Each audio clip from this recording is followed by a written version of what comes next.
સરકારે વાત કરી છે કે અમે વાઇબ્રન્ટ ગુજરાત કરવાના છીએ 2017 અને 70 કરોડ રૂપિયા અમે વાઇબ્રન્ટ ગુજરાતના આ ઉત્સવ પાછળ વાપરવા.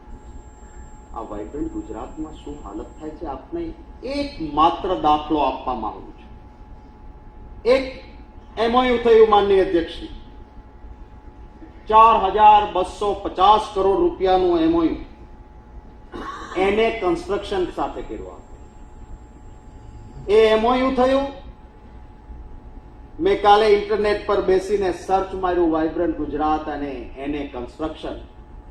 પ્રેસ કોન્ફરન્સ કરીને એ કહે છે કે અમારી ગુજરાત સરકાર સાથે ભાગીદારી છે, 1 BHK ફ્લેટ અમે આપવાના છીએ અને આ માટે 10 લાખ રૂપિયા નું ફ્લેટની કિંમત 10,51,000, 11,000 રૂપિયામાં ફોર્મ મળશે, 2.5 લાખ રૂપિયામાં તમને પહેલો હપ્તો ભરવાનો, પછી 20 વર્ષ સુધી હપ્તા ભરવાના.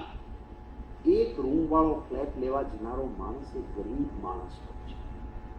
એ માણસ જોવે કે આ તો સરકાર સાથે જોઈન્ટ પ્રોજેક્ટ છે, વાઇબ્રન્ટ ગુજરાતમાંનું તો એમઓયુ થયું છે, આમાં તો નાણાં રોકવામાં ચિંતા જ શું હોઈ શકે.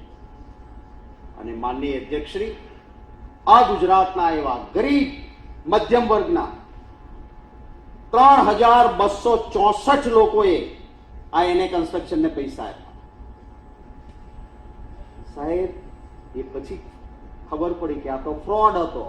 આના પાસે એક ફૂટે જગ્યા જ નથી અને લોકોના નાણાં લીધા. 3264 લોકોના ગરીબ માણસો છે. हाय गरीब की कदी न खाली जाए, मुए ढोर के चर्म से लोहा भी भस्म हो जाए. આપણને એનું દર્દ સમજાવવું જોઈએ.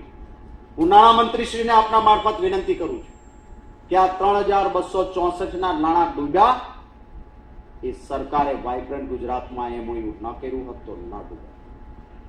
આ લોકો પૈસા ન આપત, જો આપે તરત જ જાહેર કરી દીધું હોત કે આ સરકારનો જોઈન્ટ પ્રોજેક્ટ નથી,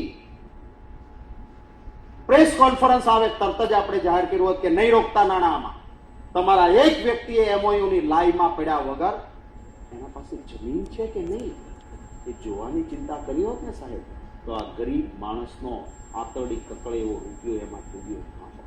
મારી વિનંતી છે આપને, આ 3264 ને જે એના નાણાં ડૂબ્યા હોય આધાર પુરાવા લઈને આવે, સરકારે પૈસા ચૂકવી આપે અને એને કન્સ્ટ્રક્શન વાળા પાસેથી નાક દબાવીને જ્યારે વસૂલ થાય ત્યારે આપ વસૂલ કરજો. અને કદાચ 2-5 લાખ વસૂલ નહીં થાય ને તો પણ એ આપણો ગરીબ ભાઈ આપણી ભૂલના કારણે લૂંટાયો છે, એના આશીર્વાદ લેવાનું કામ આ સરકાર કરે. 13નો કદાચ શુકનિયા હોય તો એ શુકન માત્ર આપના લાભાર્થે ન હોવું જોઈએ, ગુજરાતની જનતાના લાભાર્થે 13મી વિધાનસભાનું શુકન પહોંચે એ જોવાનો પ્રયત્ન કરજો. માનનીય